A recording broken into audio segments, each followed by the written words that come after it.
Bonjour à toutes et à tous et bienvenue dans cette nouvelle vidéo sur ma chaîne. Aujourd'hui, je voudrais vous présenter quelques maisons d'édition qui publient de la littérature étrangère et que j'aime suivre au quotidien. Il ne s'agira en aucun cas d'une liste exhaustive ou universelle de toutes les maisons d'édition françaises qui publient de la littérature étrangère. Ce sera plutôt une sélection personnelle, donc je vous parlerai de mes choix personnels des maisons d'édition que moi personnellement j'aime suivre de plus près, dont les livres font souvent partie de mes lectures ou de mes meilleures lectures ou des livres qui m'attirent le plus. Si vous me suivez sur Instagram, donc vous savez sans doute que je lis beaucoup de littérature anglophone et aussi de la littérature étrangère en général. J'aime beaucoup lire des classiques, découvrir des romans du fond, mais je m'intéresse aussi beaucoup à l'actualité littéraire. Donc j'aime bien suivre les parutions, donc les nouveautés, la rentrée littéraire, tout ça. Donc j'essaie de suivre le calendrier éditorial. Donc dans cette vidéo, j'aimerais aussi vous parler un petit peu de ma manière de suivre cette actualité. Donc d'un côté, je le fais aussi un peu à l'ancienne, donc à travers la presse écrite, donc la presse écrite spécialisée, comme par exemple Lire Magazine, ou à travers les grands quotidiens ou les grands hebdomadaires nationaux que j'essaie de temps en temps lire pour voir les dernières critiques littéraires. Donc ça me permet aussi de découvrir certains titres.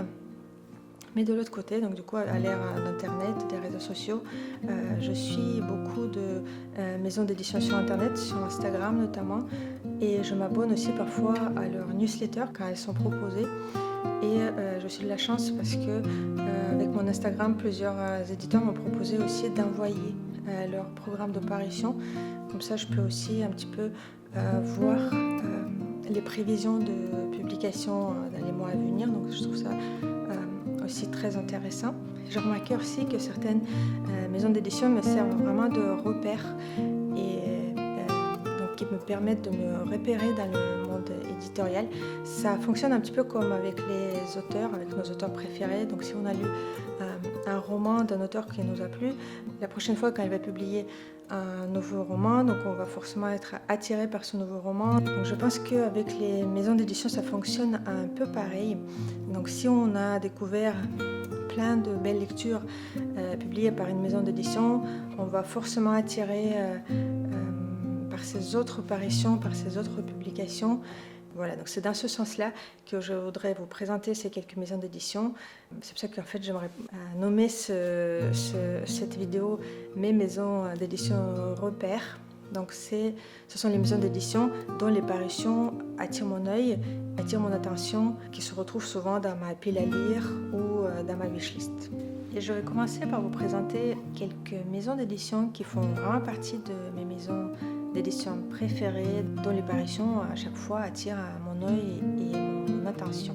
Et on va commencer par l'édition Gallmeister qui me paraît incontournable en ce qui concerne la littérature étrangère. Donc c'est la maison d'édition avec les plus belles couvertures. Donc j'ai préparé quelques livres qui se retrouvent actuellement dans ma bibliothèque. C'est une maison d'édition qui a été fondée en 2005 ou 2006, il me semble. Déjà, il a un beau passé derrière elle. Donc, elle a déjà publié beaucoup de titres qui ont bien marché. Donc, déjà, cette maison d'édition a commencé à publier des auteurs nord-américains, plus particulièrement dans le genre de nature writing. Et petit à petit, il s'est diversifié, il s'est élargi. Donc, leur catalogue s'est élargi vers d'autres pays, vers d'autres genres. Donc aujourd'hui, il publie, il mélange vraiment des genres différents. Donc on peut aussi trouver des polars. Il publie des classiques. Là, elle commence même à publier de la littérature jeunesse. Donc déjà, ils ont au moins 4 collections principales. Donc la première collection, c'est la collection fiction. C'est la collection grand format. Donc ils avaient publié notamment, par exemple, My Absolute Darling de Gabriel Talent et un nouveau livre qui vient de sortir. Je trouve vraiment que les couvertures sont vraiment sublimes. Dans cette collection, ils ont également publié Dans la forêt de Jean Aiglon, Betty, un autre roman qui a très bien marché ces dernières années. Là récemment j'avais lu par exemple aussi leur polar, donc voilà, ils publient aussi des polars, des thrillers. J'avais lu donc Les Cabins dans les arbres de Vera Buck. Il me semble, oui, c'est une romancière allemande et c'est son deuxième roman et franchement c'était top ce roman. J'avais découvert également récemment Objet céleste de Ruby Todd. Ça n'a pas été un coup de cœur, mais je l'ai lu l'été et en fait j'adore lire les romans qui parlent de l'espace en août. Dans ma palle, il y a aussi Une fin heureuse de Maren Utang. Donc c'est une romancière danoise. Ils ont aussi également une collection Totem qui est leur collection poche. Donc là, je suis sortie au hasard quelques livres de ma bibliothèque. Ça c'est vraiment ma toute dernière acquisition. Donc je disais du coup qu'elle mélangeait un peu les genres et elle publie aussi des classiques. Notamment, ils avaient créé du coup la collection de classiques un peu haut de gamme qui s'appelle Littéra, qui propose de nouvelles traductions des classiques. Donc ils ont aussi retraduit Les Hauts de Relevant Émilie Brontë. Récemment, elle est sortie en poche de la collection Totem. Donc, du coup, j'ai acheté un poche parce que vraiment j'adore la collection Littéra, mais elle est quand même assez onéreuse. Ça, c'est un roman aussi que j'ai lu quelques années, que j'ai beaucoup aimé. De toute façon, j'ai beaucoup de totems. Donc là, j'ai juste sorti vraiment quelques titres pour vous montrer. Et aussi dans ma pile à lire, il y a le tout nouveau roman qui est sorti en mars 2026, donc il y a vraiment quelques semaines. C'est le livre de la culpabilité. C'est un livre qui a été proposé dans le book club de Galmeister qu'ils ont créé ce début d'année. Donc j'ai eu envie de participer à ce book club et j'attends le livre que j'ai toujours pas reçu pour l'instant. J'avais d'ailleurs une idée de faire un vlog de lecture de ce roman. Je trouve ça intéressant de filmer la progression de lecture sur un roman en particulier. Donc pour l'instant j'attends le roman. Donc là ça fait déjà une semaine que j'aurais dû le recevoir et pour l'instant je ne suis même pas sûre qu'il ait été envoyé. Donc voilà, je pense que j'aurais terminé de vous parler de l'édition Galmeister. C'est une édition assez connue, assez attractive et qui propose vraiment un catalogue très très intéressant avec une ligne éditoriale très reconnaissable et très attractive. Une autre maison d'édition qui fait vraiment partie de mes préférées et que je suis vraiment de façon très assidue, c'est les éditions de la Table Ronde. C'est une maison d'édition qui est assez ancienne, qui a été créée après la Seconde Guerre mondiale. Dans leur catalogue, on trouve beaucoup de romans anglophones contemporains, mais aussi ils nous permettent de découvrir quelques auteurs, quelques titres un petit peu oubliés, comme par exemple ils ont publié la saga des Casalets qui a été un énorme succès éditorial. Ce sont des romans qui étaient publiés dans la première moitié du XXe siècle, qui ont été plus ou moins oubliés. Donc grâce à la maison d'édition de la Table Ronde, on peut maintenant les redécouvrir.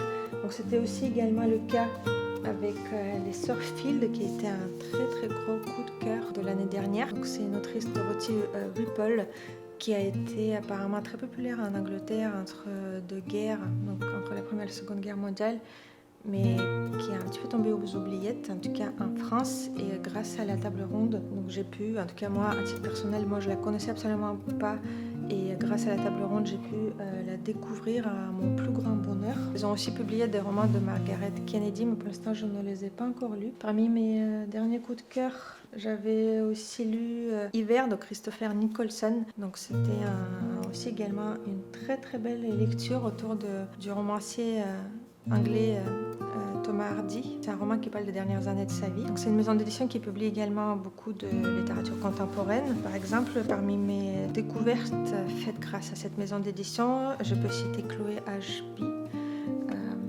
qui a publié 2 romans, dont Peinture fraîche et À repentir, qui est sorti l'année dernière. Je les ai lus tous les deux et je les ai beaucoup aimés tous les deux. Là actuellement je suis en train de lire Mariage fantôme de David Park. C'est un roman irlandais. Pour l'instant je passe plutôt un très bon moment. J'ai failli oublier de vous parler brièvement d'un livre que je vous avais déjà présenté dans ma vidéo précédente. Il s'agit de La correspondante de Virginia Evans. C'est un roman épistolaire que j'ai adoré. C'est un de mes plus gros coups de cœur de l'année 2026, en tout cas du début de l'année 2026. Donc peut-être il y a de fortes chances qu'il se retrouvera dans ma liste des meilleures lectures de l'année à la fin de cette année. Je vais citer aussi brièvement quelques autres titres publiés par cette maison d'édition qui m'ont marqué ces derniers temps, donc notamment Éclaircie de Caris Davis, que j'avais lu en janvier, il me semble. Il y a aussi La fileuse de verre de Tracy Chevalier, un très très bon roman qui est sorti récemment en poche, mais à l'origine du coup il était publié chez La Table Ronde. Donc La Table Ronde, c'est vraiment une de mes maisons d'édition préférées et j'ai hâte de savoir ce qu'elle nous prépare pour cette année. Et on va passer maintenant à l'édition Actes Sud, qui est une très grande maison d'édition française, qui a un catalogue extrêmement riche et diversifié. Donc, il ne publie pas uniquement de la littérature étrangère, donc il publie aussi des polars ou des essais, plein de choses différentes. Mais vraiment, c'est une maison d'édition qui propose un très gros catalogue de littérature étrangère, de romanciers et romancières étrangers, et qui contribue à faire découvrir au public français des auteurs étrangers de plein de pays différents. Pour moi, c'est vraiment une maison d'édition incontournable et j'adore la diversité de leur catalogue. Je vais vous montrer quelques titres que j'ai lus ou aimés récemment. Par exemple, j'avais beaucoup aimé Saison toxique pour les fœtus de Vera Bogdanova. C'est un roman d'une romancière russe contemporaine. Donc, je l'avais lu à l'origine en russe et après j'ai vu qu'il a été aussi traduit en français. Vraiment, c'est une maison d'édition qui permet de découvrir les auteurs méconnus des autres pays. Récemment, j'avais lu aussi Fernando Aramburu. Il avait écrit un roman qui a été un très gros succès qui s'appelle Patria. Et là, cette année, ils ont publié aussi un autre texte de cet auteur espagnol, Le Petit. Donc, c'est un texte assez court et assez émouvant. Ils ont aussi une collection, je ne sais pas si c'est vraiment une collection ou si c'est une maison d'édition fille. Donc cette maison d'édition s'appelle Gaïa, où ils publient de l'éco-fiction. Donc là, par exemple, récemment, j'avais lu Les fantômes de Sherwood de Charlotte McConaghy, qui m'a beaucoup plu. Je n'ai pas encore eu l'occasion de découvrir son autre roman, Je pleure encore la beauté du monde, qui a été son premier succès. Mais en tout cas, celui-ci, il m'a bien plu. L'été dernier, j'avais aussi adoré le roman de Anne Patchett, Un été à soi. C'était vraiment magnifique. C'est un roman qui m'a fait découvrir cette romancière et j'espère que j'aurai encore l'occasion de lire d'autres romans d'elle. Et je vous montre aussi quelques livres que j'ai là sous la main et qui se trouvent actuellement dans ma pile à lire. Par exemple, j'aimerais découvrir Jeux de lumière de Daniel Kehlmann. J'avais déjà lu un autre roman de cet auteur qui a été aussi publié chez Actes Sud. J'aimerais également découvrir American Spirits de Russell Banks. C'est un recueil de nouvelles. Il y a 3 nouvelles à l'intérieur de ce texte. Donc, c'est un recueil qui est sorti également au début de cette année. J'avais emprunté aussi à la bibliothèque le roman d'un auteur japonais, Le gardien du camphrier de Kigo Higashino, qui m'a l'air aussi également très prometteur, et un petit oublié de ma pile à lire que j'ai pourtant très envie de découvrir. Donc il s'agit de Je ne suis pas là de Lise Spitt. C'est une romancière néerlandaise et j'étais attirée par le sujet de ce roman parce que c'est un roman qui parle des troubles bipolaires. Je trouve que c'est un sujet qui n'est pas souvent abordé dans la littérature, donc c'est un titre que j'aime, qui se trouve également dans ma pile à lire et que j'aimerais aussi découvrir prochainement. Une autre maison d'édition dont j'essaie de suivre attentivement des nouvelles apparitions, c'est l'édition Christian Bourgois. C'est une maison d'édition assez importante, spécialisée en littérature étrangère. Elle publie aussi pas mal de romanciers anglophones. Par exemple, un de mes coups de cœur de cette maison d'édition, c'est Parfois le silence est une prière de Billy O'Callaghan. C'est un très bon roman irlandais d'inspiration autobiographique, si je ne m'en souviens pas. Je crois que l'auteur retrace ici 3 générations de sa propre famille. Donc c'est un roman très émouvant qui m'a aussi fait découvrir ce romancier. Là, une de mes prochaines lectures, ce sera une autre romancière irlandaise qui est Marie Costello, avec son roman La voile des illusions, avec une très belle couverture. Donc là, je vais le lire très très prochainement. C'est une maison d'édition qui retraduit les classiques. Donc, par exemple, récemment, ils ont proposé une nouvelle traduction de Thomas Mann ou une traduction de Orgueil et préjugés dans leur collection poche. Là, j'ai quelques livres aussi de cette collection. Par exemple, une de mes dernières acquisitions, c'est la trilogie de Copenhague de Tove Ditlevsen. En tout cas, pour moi, c'est aussi une de mes maisons d'édition incontournables. Et j'aimerais découvrir un petit peu plus de leur parution.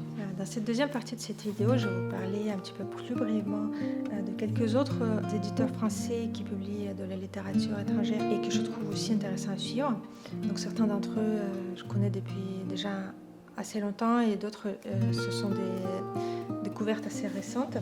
Je vais commencer par l'édition Philippe Ray, qui est connu notamment pour publier les romans de Joyce Carol Oates ou de Joyce Maynard. J'avais lu également de cette maison d'édition un roman American Dirt de Jeanine Cummins. C'est un roman qui a fait énormément de bruit il y a quelques années. J'ai également lu Je reste ici de Marco Balzano, que j'ai beaucoup aimé. C'est un roman italien très émouvant.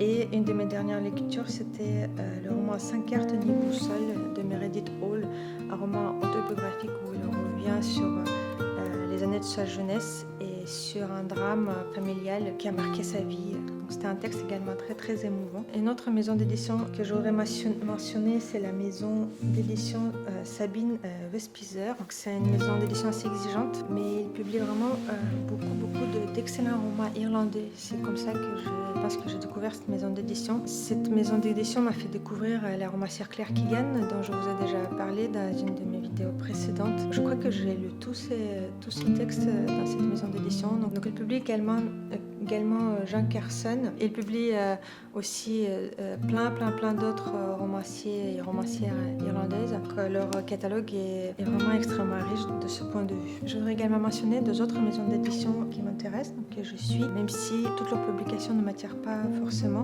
Donc c'est les éditions Les Escales, par exemple. Là, j'ai un roman La maison idéale de Kate Collins que j'ai beaucoup aimé. Il s'agit d'un roman gothique qui est construit autour d'une maison hantée et plusieurs époques historiques différentes. C'est un roman qui m'a agréablement surprise. Un de mes derniers coups de cœur de cette maison d'édition, c'est le roman Les Bien-Aimés de Anne Napolitano. Je trouve que la couverture est vraiment sublime. C'est une maison d'édition qui fait un très beau travail éditorial. Une autre maison d'édition que je peux mentionner un peu dans le même contexte, c'est la maison d'édition Charleston. C'est une maison d'édition qui fait vraiment un très très beau travail éditorial, qui a toujours de très belles couvertures, très attractives, avec un catalogue très riche. Donc par exemple, ils publient maintenant les romans de Kate Morton. J'avais lu dans cette édition le roman L'Enfant du Lac que j'ai bien aimé, mais bon, dans l'ensemble, je trouve que leur catalogue ne me correspond pas toujours. Donc je suis un petit peu de loin cette maison d'édition, sans forcément être toujours attirée par leur publication. Et j'aimerais citer également 3 autres maisons d'édition que je ne connais pas encore suffisamment, mais en tout cas ce sont un petit peu mes dernières découvertes que je suis avec une attention de plus en plus grandissante. Donc c'est la maison d'édition Le Bruit du Monde. Donc c'est une maison d'édition qui est basée à Marseille, qui propose, je trouve, un catalogue de plus en plus intéressant. C'est grâce à cette maison d'édition que j'ai découvert le roman Perle de Sian Hugues, dont je vous ai parlé dans ma dernière vidéo. Ils ont également publié un roman de Anna Hope, Le Rocher Blanc. Parmi leurs dernières publications, il y a par exemple un roman qui m'attire. Il s'agit d'un roman bulgare, Porter la faute, de Johanna Elmi. Donc c'est vraiment une maison d'édition que je trouve très prometteuse. C'est une maison d'édition assez récente. Elle a été formée en 2021. Mais honnêtement, je pense que je vais suivre cette maison d'édition avec de plus en plus d'attention. Une autre maison d'édition qui est assez connue, notamment pour leur polar, c'est l'édition Rivage. C'est une maison d'édition que je connaissais, notamment pour leur polar ou pour leur collection poche. Je m'intéresse de plus en plus à leur catalogue parce qu'ils publient quelques romanciers étrangers, comme par exemple Joseph O'Connor, que je suis. Donc là, j'avais lu ce roman, ça c'est une nouvelle sortie. C'est la suite du roman Dans la maison de mon père. J'ai emprunté à la bibliothèque un roman de cette maison d'édition c'est Fils prodigue de Colin Barrett. Donc c'est un autre auteur irlandais que je ne connais pas encore qui est publié par cette maison d'édition. C'est une maison d'édition qui attire de plus en plus mon attention. Et la dernière maison d'édition que je voudrais mentionner dans cette partie, c'est les éditions Noir sur Blanc. C'est aussi une de mes récentes découvertes, même si la maison d'édition n'est pas toute récente. Donc d'après ce que j'ai vu, donc elle a été fondée en 1987. Donc c'est une maison d'édition qui publie beaucoup d'auteurs de l'Europe orientale, notamment en langue polonaise. Par exemple, ils publient Olga Tokarczuk, ou parmi leurs récentes parutions, il y a un roman qui m'attire, c'est Le Retour à Ostrog de Sacha Filipenko, qui est un romancier biélorusse. Et il publie aussi des auteurs des autres pays européens, comme par exemple La solitude selon Lydia Erneman de Rune Christiansen. C'est un roman aussi qui me rend très curieuse. Donc je ne connais pas encore cette maison d'édition, mais en tout cas c'est une maison d'édition qui a attiré mon œil et j'espère prochainement pouvoir découvrir quelques titres de cette maison d'édition. Et bien sûr, je voudrais vous citer également quelques très grandes maisons d'édition françaises qui publient également quelques auteurs et quelques romanciers incontournables dans la littérature étrangère. Dans leur catalogue, on peut aussi souvent faire de très belles découvertes. Je vais commencer par mentionner Gallimard. C'est une des plus grandes maisons d'édition françaises et une des plus prestigieuses. Par exemple, un de mes récents coups de cœur a été publié par cette maison d'édition. Donc, c'est Nos héritages de Hannah Hope. Ils ont publié aussi d'autres romans de cette romancière. Et ils ont aussi publié un des livres que j'ai lu récemment et que j'ai adoré, c'est Bien-être de Nathan Hill. Mes autres coups de cœur que je pourrais citer, c'est Miniaturiste de Jessie Burton ou La petite fille de Schlink. D'ailleurs, ils ont sorti, il me semble, un nouveau roman de ce romancier. Là, dans ma pile à lire, j'ai aussi Sally Rooney avec Intermezzo, que j'ai mis de côté pour mes lectures irlandaises du mois de mars. C'est vraiment une des maisons éditions incontournables, donc que je ne peux pas ne pas mentionner. Une autre maison d'édition un petit peu dans la même veine, c'est Albin Michel. Donc là, j'ai toute une pile de livres qui sont actuellement dans ma palle, comme Le chant du prophète de Paul Lynch, Retour à Belfast de Michael Magee, Donald Ryan, La vie est une chose étrange, Échoué sur le rivage de Sheila Armstrong, c'est une de leurs dernières parutions. Donc comme vous voyez, ils publient énormément de littérature irlandaise. Et moi qui adore la littérature irlandaise, voilà, c'est aussi pour moi c'est une maison d'édition à suivre. Une autre maison d'édition que je voudrais mentionner, du coup, c'est J.C. Lattès. Un des derniers livres que j'ai lu, publié par cette maison d'édition, c'est Les prénoms de Florence Knapp. C'est un roman très très original. C'est un premier roman et en fait il a 3 textes dans un seul. En fait ce sont 3 récits en parallèle qui parlent de la vie d'une même personne et quelques autres titres qui sont dans ma pile à lire. Donc c'est L'enfant des vagues, un roman sorti cette année que j'espère lire très prochainement, et Sur l'île d'Elisabeth O'Connor. Et enfin, donc j'aimerais aussi mentionner l'édition Belfond qui a aussi un catalogue extrêmement riche, extrêmement diversifié et extrêmement attractif en matière de la littérature étrangère. Donc c'est l'éditeur d'une de mes romancières préférées qui est Maggie O'Farrell. Donc c'est cet éditeur-là qui a publié Hamnet ou I Am de cette romancière, qui a aussi publié Le portrait de mariage. Donc je pense que aussi son prochain roman sera aussi probablement publié par cette maison d'édition. Donc c'est pour ça que je scrute régulièrement leur parution et c'est une des maisons d'édition que j'essaye de suivre de plus près. Merci beaucoup d'avoir regardé cette vidéo et on se retrouve très bientôt dans une nouvelle vidéo autour des livres.